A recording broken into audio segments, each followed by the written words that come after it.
কমলা দেবী, তার স্বামী, 2 ছেলে এবং 2 বৌমা পারমিতা ও চৈতালির সঙ্গে বাস করে। কমলা দেবীর 2 বৌমা ভীষণ পরিমাণে চালাক ছিল, আর বিশেষ করে গরমের মধ্যে যখন রান্নাবান্না করার কথা আসে তখন 2 বৌমা চালাকির সঙ্গে কেউ পেরে উঠতে পারে না। তারা একজন চলে ডালে ডালে এবং অন্যজন চলে পাতায় পাতায়। একসময় ভীষণ পরিমাণে গরম পড়ে, আর তখন ইচ্ছে করে চৈতালি নিজের বাপের বাড়িতে পালিয়ে যায়। আর সে যখন বাপের বাড়ি থেকে ফিরে আসে তখন কমলা দেবী তার 2 বৌমার কাছে গিয়ে বলে, বৌমা, আজকে ভীষণ গরম পড়েছে, আর রাত্রিবেলা আমার ভারী কোনো খাবার খেতে ইচ্ছে করছে না, তাই তোমরা পাতলা ডাল ভাত রান্না করে ফেলো। হ্যাঁ মা, আপনি চিন্তা করবেন না, আমি সবার জন্য ডাল ভাত রান্না করে দিচ্ছি। আপনি যান ঘরে গিয়ে এসি চালিয়ে আরাম করুন। আর পারমিতা, তুইও যা, তুইও নিজের ঘরে গিয়ে এসিতে বসে আরাম কর। নাটক! এতদিন ধরে গরমের মধ্যে আমার ওপর সংসারের সমস্ত দায়িত্ব দিয়ে বাপের বাড়িতে গিয়ে বসেছিল, আর এখন শাশুড়ি মায়ের সামনে ভালো সাজার নাটক হচ্ছে। ভালো করেই জানি যে গরমের মধ্যে রাত্রিবেলা রান্না করতে কোনো কষ্ট নেই, তাই রাত্রিবেলা উনি রান্না করবেন, আর কালকে যেই দুপুর হবে অমনি রান্নার দায়িত্ব আমার উপর চাপিয়ে দেবে। শয়তান মেয়ে ছেলে। কি হলো, দাঁড়িয়ে আছিস কেন পারমিতা? যা, ঘরে গিয়ে আরাম কর, বাইরে খুব গরম তো। না না, আরাম করার কি আছে, আজকে বরং আমি সবার জন্য রাত্রিবেলা গরম গরম ভাত আর ডাল রান্না করে দিচ্ছি। তুমি বরঞ্চ কালকে দুপুরের রান্নাটা করে নিও, কেমন? কারণ তুমি তো বাপের বাড়ি থেকে সবে এসেছো, তোমার এখন রান্না বান্না করতে খুব কষ্ট হবে, তাই তুমি কালকে দুপুরের রান্নাটা করো, আজকে রাতের রান্নাটা আমি করে দিচ্ছি। না রে ছোট, তোকে আমার প্রতি অত দয়া দেখাতে হবে না, কারণ আমি জানি তুই আমাকে খুব একটা পছন্দ করিস না যে আমার হয়ে তুই রাত্রিবেলা রান্না করে দিবি। তুই ভীষণ চালাক, কারণ আমি ভালো করেই জানি এখন খুব গরম পড়েছে, আর গরমের মধ্যে রাত্রিবেলা রান্না করতে আরাম, তাই তুই রাত্রিবেলা রান্না করে নিজের দায়িত্ব থেকে হাত ছেড়ে নিচ্ছিস, আর দুপুরবেলা গরমের মধ্যে সব রান্না বান্নার দায়িত্ব আমার ঘাড়ে চাপিয়ে দিচ্ছিস। চৈতালি যেই এমন কথা বলে তখনই দুপুরবেলা এবং রাত্রিবেলা রান্না করা নিয়ে বড় বউ এবং ছোট বউয়ের মধ্যে ভীষণ পরিমাণে ঝামেলার সৃষ্টি হয়। আর ছোট বৌমা একেবারে বড় বৌমাকে পরিষ্কার জানিয়ে দেয় যে সে রাত্রিবেলা রান্না করবে আর দুপুরবেলা রান্না করতে পারবে না। এই কথা বলে পারমিতা রান্না করার জন্য রান্নাঘরে চলে যায়, আর এইভাবেই বড় বউ চৈতালি রাগ করে নিজের ঘরে চলে যায়। আর রাত্রিবেলা ভাত ডাল রান্না হয়ে গেলে ছোট বউ সবাইকে ডাল ভাত খেতে দেয়। পরের দিন সকালবেলা ঘুম থেকে উঠে, উফ, এই গরমের মধ্যে এখন রান্নাঘরে ঢুকে আমাকে সবার জন্য রান্না করতে হবে, আর এদের খাওয়ার ফ্যাশন আর যায় না। গরমের মধ্যে যত হালকা পাতলা খাবে ততই তো ভালো, তা না করে খাওয়া নিয়ে এদের যত নাটক, আমি বেশি কিছু রান্না করতে পারবো না। এই বলে চৈতালি ফ্রেশ হয়ে যখন ঘরের বাইরে বেরিয়ে আসে তখন সে দেখে যে তার শাশুড়ি মায়ের কাকিমা মালা দেবী সেখানে আগে থেকেই বসে আছে। ফলে মালা দেবীকে দেখে চৈতালি প্রচন্ড পরিমাণে রেগে যায়, কারণ এখন গরমের মধ্যে বাড়িতে আত্মীয় আসা মানে তাকে দুপুরবেলা একেবারে চর্বচস্য রান্না করতে হবে। এই দেখো বড় বৌমা, কতদিন পর আমার কাকিমা আমাদের বাড়িতে এসেছে। বড় বৌমা, তুমি যখন দুপুরবেলা রান্না করতে যাবে তখন আমাদের সবার জন্য গরম গরম মটন বিরিয়ানি, চিকেন চাপ আর ফিরনি রান্না করবে, কেমন? তোমার কাকিমা এগুলো খেতে খুব ভালোবাসে। কিন্তু মা, এই গরমের মধ্যে আপনারা এখন এত তেল ঝুলিয়ে খাবার খাবেন? এখন তো আপনাদের বয়স হয়েছে, তাই আমি বরঞ্চ আপনাদের জন্য পাতলা মাছের ঝোল আর ভাত রান্না করে দিচ্ছি। বয়স হবে তোমার মায়ের, আমার কোনো বয়স হয়নি, আর এসব খাবার খেলে বরঞ্চ আমার হাড়ে জোর আসবে, তাই আমি ওরকম রোগীদের মতো পাতলা মাছের ঝোল আর ভাত খেতে পারবো না। তোমার শাশুড়ি মা যেই খাবারগুলো রান্না করতে বলেছে তুমি সেগুলোই রান্না করবে। হ্যাঁ হ্যাঁ, একদম ঠিক বলেছেন কাকিমা। আর গরমের মধ্যে খাওয়ার সঙ্গে সম্পর্ক কি? আর আজকে দুপুরবেলা আমারও বিরিয়ানি, চিকেন চাপ খেতে খুব ইচ্ছে করছে।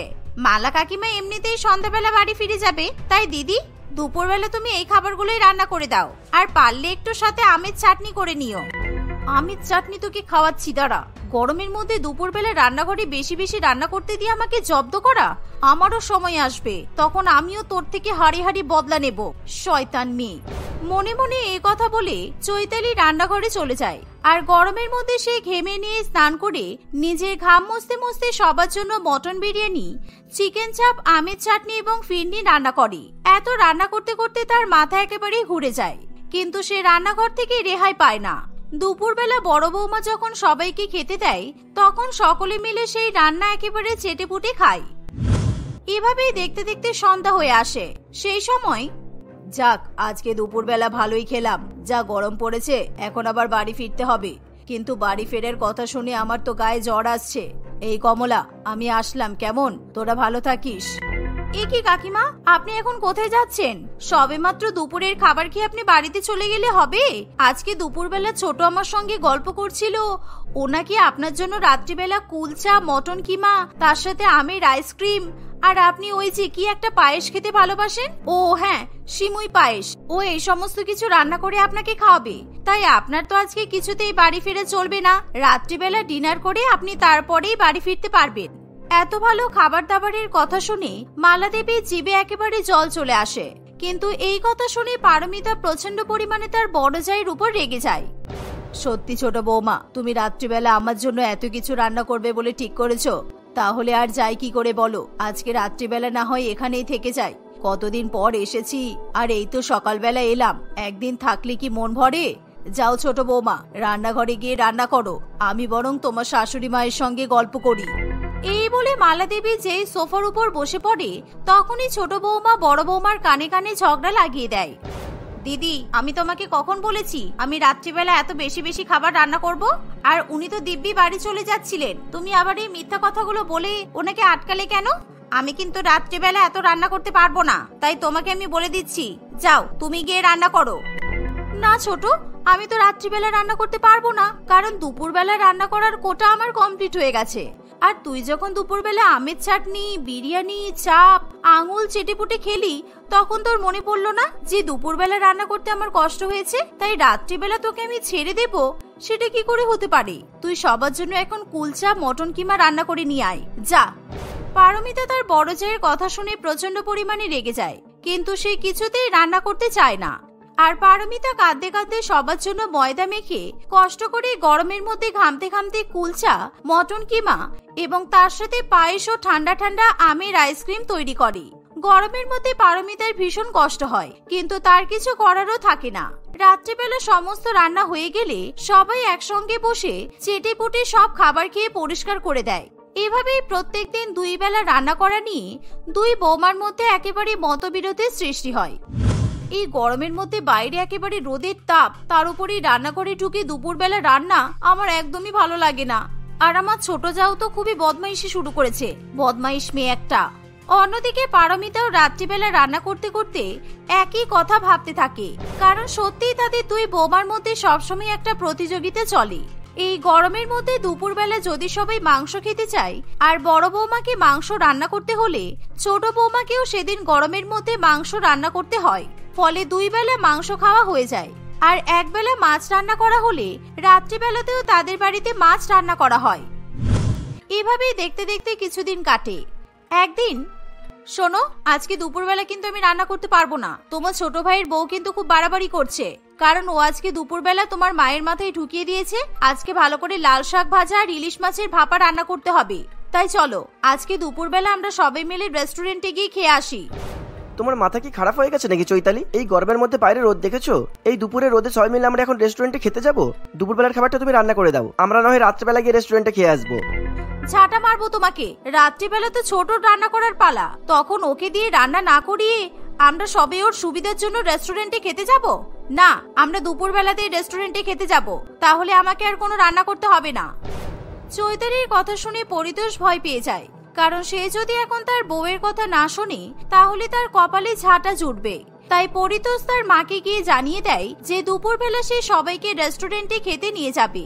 রেস্টুরেন্টে খেতে যাওয়ার কথা শুনে পারমিতা ভালো করেই বুঝতে পারে যে চৈতালিকে যাতে রান্না করতে না হয় তাই সেরকম ধান্দা করেছে। তবে পারমিতারও কিছু যায় আসে না, সে তার ভাসুরের টাকায় রেস্টুরেন্টে খেতে চলে যায়। সবাই মিলে রেস্টুরেন্টে খেয়ে দিয়ে যখন ৫,০০০ টাকা বিল হয় তখন, ভাই শ্যামল, তুই ২,৫০০ টাকা দে আর আমি ২,৫০০ টাকা দিচ্ছি, তাহলে আর দুজনের উপর চাপ পড়বে না, কারণ আমার একার পক্ষে রেস্টুরেন্টের বিল ৫,০০০ টাকা তো দেওয়া সম্ভব নয়। পরিতোষের কথা শুনে পারমিতা ভীষণ পরিমাণে রেগে যায়। তোমার বউ দুপুরে রান্না করতে পারবে না বলে তুমি সবাইকে রেস্টুরেন্টে খাওয়াতে নিয়ে এসেছো, আর এখন আমার বরের কাছ থেকে টাকা চাইছো কেন? আমার বর একটা টাকাও দিতে পারবে না, সব টাকা তোমাকেই দিতে হবে। এই কথা বলতে না বলতেই খাওয়া দাওয়া রান্না বান্না নিয়ে ছোট বৌমা এবং বড় বৌমার মধ্যে ভীষণ পরিমাণে ঝামেলা শুরু হয়ে যায়। আর তখন কমলা দেবী এরকম ঝামেলা সহ্য করতে পারে না। সে নিজের পার্স থেকে টাকা বের করে রেস্টুরেন্টের বিল মিটিয়ে সকলের সঙ্গে বাড়িতে চলে আসে। আর বাড়িতে এসে কমলা দেবী তার দুই বৌমাকে ভীষণ পরিমাণে বকাবকি করে। কিন্তু তাতেও তাদের কোনো রকম লজ্জা হয় না। রাত্রিবেলা যখন রান্না করার কথা আসে তখন ছোট বৌমা কিছুতেই রান্না করতে চায় না। আজকে দুপুরবেলা তো বড় বৌদির রান্না করার কথা ছিল, কিন্তু আমরা তো সবাই রেস্টুরেন্টে খেতে গেলাম, তাই আজকে রাত্রিবেলাতেও আমি রান্না করব না। দুপুরবেলা যখন বাড়িতে গরমের মধ্যে গ্যাস জ্বলেনি তখন রাত্রিবেলাতেও জ্বলবে না। সবাই সবার মতো যা পারবে খেয়ে নিক, আমার দেখার দরকার নেই। কেন রে, সবসময় আমার উপর তোর এত হিংসা কেন? তুই রাত্রিবেলা রান্না করতে পারবি না বলে এই গরমের মধ্যে এখন আমরা না খেয়ে থাকবো নাকি? তোকে চিড়ে দই মাখলেও কিন্তু মাখতে হবে। যা, রান্নাঘরে গিয়ে আমাদের সবার জন্য চিড়ে দই মেখে নিয়ে আয়। এই কথা বলা মাত্রই দুই বৌমার মধ্যে আবার ভীষণ পরিমাণে ঝামেলার সৃষ্টি হয়। তখন শাশুড়ি মা বুকে হাত দিয়ে সোফার উপর বসে পড়ে, কারণ এই গরমের মধ্যে দুই বৌমার পাল্লাই পড়ে এত তেল তেলে খাবার খেয়ে আর রেস্টুরেন্টের খাবার খেয়ে শাশুড়ি মায়ের মিনি স্ট্রোক হয়ে যায়। আর শাশুড়ি মায়ের এরকম অবস্থা দেখে তখনই দুই বৌমা শাশুড়ি মাকে নার্সিং হোমে নিয়ে যায়।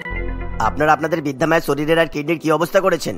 গরমের মধ্যে দুবেলা তেল ঝালযুক্ত খাবার খাইয়ে খাইয়ে শরীরটা একেবারে খারাপ করে দিয়েছেন। এখন কন্ডিশন খুবই খারাপ। সুতরাং আমি আমার মতো করে চেষ্টা করছি, আর আপনারা ঈশ্বরের কাছে প্রার্থনা করুন। আর উনি যদি সুস্থ হয়েও যান, উনি কিন্তু লিকুইড খাবার ছাড়া কোনো কিছুই খেতে পারবেন না।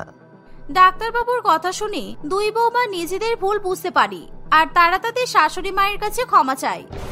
মা, আমরা আর কোনোদিনও রান্না বান্না করা নিয়ে নিজেদের মধ্যে ঝামেলা করব না। দুপুরবেলা গরমের মধ্যে আমিও হালকা খাবার রান্না করব, আর রাত্রিবেলাতে আপনার ছোট বৌমাও হালকা খাবার রান্না করবে। দুই বৌমার মুখে এমন কথা শুনে তাদের শাশুড়ি মা খুবই খুশি হয়।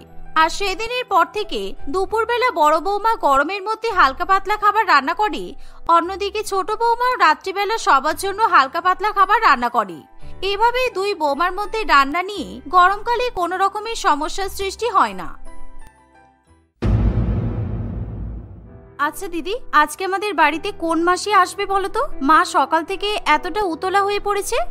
আরে, এটা হলো মায়ের সবচেয়ে বড় দিদি। আসলে আমাদের শাশুড়ি মায়েরা টোটাল 5 বোন, আর যে আমাদের বাড়িতে আসছে সেটা হলো মায়ের সবচেয়ে বড় দিদি। শুনেছি নাকি ব্যাঙ্গালোরে থাকে। আমাদের বিয়েতে বিশেষ এক কাজে ফেসে যাওয়ায় আসতে পারেনি, সেই জন্য এখন আমাদের বাড়িতে কিছুদিনের জন্য থাকতে আসছে। আরে এই যে তোমাদের মাসি শাশুড়ি মা কিছুক্ষণের মধ্যেই কিন্তু চলে আসবে, আর তোমরা এখনো পর্যন্ত নিজেদের মধ্যে গল্প করছো। তাড়াতাড়ি সংসারের কাজকর্মগুলো করো, তারপর তো অনেক রান্না বান্নাও করতে হবে। আমার তো ভয় করছে, হঠাৎই দিদি কখনই বাড়িতে এসে উপস্থিত হবে তার কোনো ঠিক নেই।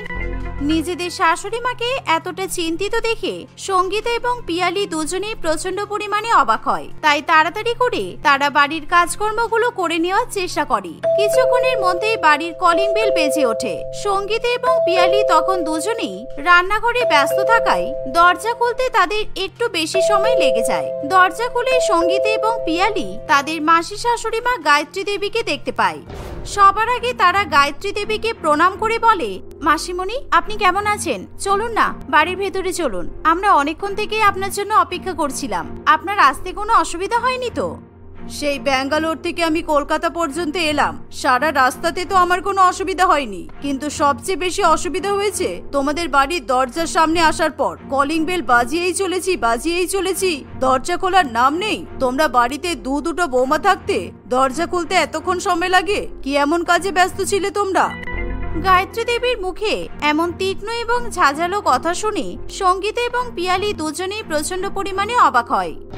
আসলে মাসিমণি, আপনি রাগ করবেন না, আমি আর ছোট দুজনেই রান্না করেছিলাম। মিক্সার গ্রাইন্ডার চলছিল তো, সেই জন্য আওয়াজে আমরা কলিং বেলের শব্দটা শুনতে পাইনি। আপনি দয়া করে রাগ করবেন না মাসিমণি, চলুন না, ভেতরে চলুন। হ্যাঁ, সে তো যাবই, কিন্তু আমার পাশে যে এত বড় একটা ব্যাগ রাখা আছে সেটা কি চোখে দেখতে পাচ্ছ না তোমরা? বাড়ির অতিথিদের কিভাবে সেবা করতে হয় সেটাও তো জানো না দেখছি। বাবা মা কিছু শিখিয়ে শ্বশুর বাড়িতে পাঠায়নি? ব্যাগটা নিয়ে চলো। ক্ষমা করবেন মাসিমণি, এই তো আপনার ব্যাগ আমি নিয়ে যাচ্ছি, চলুন আমি আপনার ঘরে রেখে দিচ্ছি। এই বলে সঙ্গীতা গায়ত্রী দেবীর ব্যাগ তুলতে যাবে, তখনই সে বুঝতে পারে সেই ব্যাগটা প্রচন্ড বেশি ভারী, আর সঙ্গীতার পক্ষে একা একা সেই ব্যাগটা তোলা কিছুতেই সম্ভব হয় না। ওরে বাবা, ব্যাগটা তো প্রচন্ড ভারী। দিদি তুমি একটু হেল্প করো না, আমি একা একা ব্যাগটা উপরে নিয়ে যেতে পারবো না, সত্যি ব্যাগটা প্রচন্ড ভারী।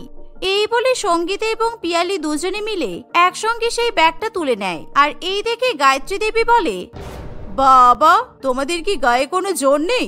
আমি একজন 60 বছরের বয়স্ক বৃদ্ধা হয়ে সেই ব্যাঙ্গালোর থেকে কলকাতা পর্যন্ত ব্যাগটা বয়ে নিয়ে চলে এলাম, আর তোমরা এইটুকু ব্যাগটা নিয়ে যাবে সেটাও পারছো না। আর তাছাড়া ব্যাগটা তো অতটাও ভারী নয়। বুঝতে পেরেছি, তোমাদেরকে যাতে কোনো কাজ না বলা হয় সেই জন্যই তোমরা নাটক করছো। যাও, তাড়াতাড়ি ব্যাগটা রেখে এসো। এই শুনে সঙ্গীতা এবং পিয়ালি চমকে ওঠে। তাড়াতাড়ি করে তারা দুজনে মিলে তাদের মাসি শাশুড়ি মায়ের ঘরে ব্যাগটা রেখে আসে। এদিকে গায়ত্রী দেবী সোফাতে বসে তার বোনের সঙ্গে গল্প করতে শুরু হয়ে যায়। সামান্য একটা হালকা ব্যাগ রাখতে গিয়ে তোর দুই বৌমার অবস্থা মনে হচ্ছে খারাপ হয়ে গেছে। বাড়িতে কোনো কাজকর্ম করে না নাকি? একটা ব্যাগ উপরে রেখে এসেছে আর দেখ কেমন কুকুরের মতো হাঁপাচ্ছে। এই যে মাসি শাশুড়ি মা প্রথমবার বাড়িতে এসেছে, 1 কাপ চা পাওয়া যাবে নাকি সেটাও পাওয়া যাবে না? হ্যাঁ মাসিমণি, এই তো আমরা এখনই আপনার জন্য চা বানিয়ে নিয়ে আসছি।